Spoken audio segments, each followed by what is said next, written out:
Aš noriu jums, Jonai, padėkoti. Pasakė po treniruotės Lina. Už tai, kad padėjot man sustiprinti vidaus organus.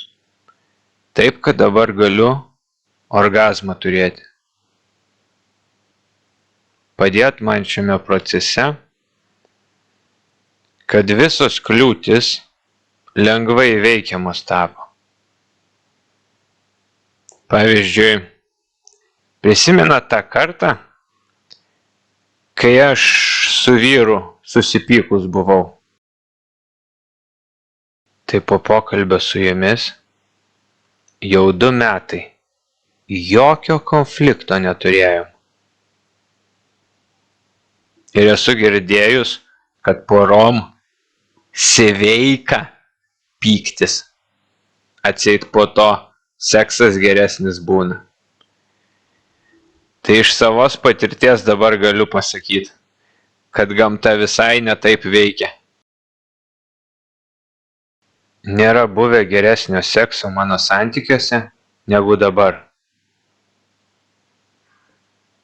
Dar būna toks kenksmingas melas, kad tik santykių pradžioje žmonės laimingi būna. Po to tipo meilė praeina.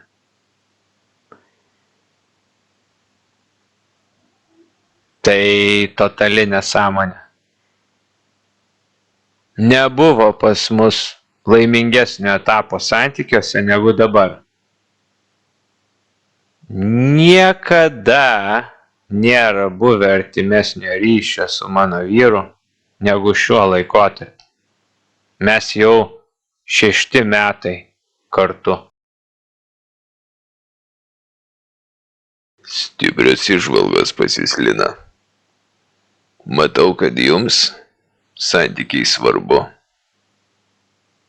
Dėl to darote veiksmus, kad tas sritis pas jumis augtų. Tai pavadinčiau labai aukšta savivertė. Daug jūs turi to, kas lemia, jog mes žmonės esam pažangiausia žinduolių rūšis Žemėje.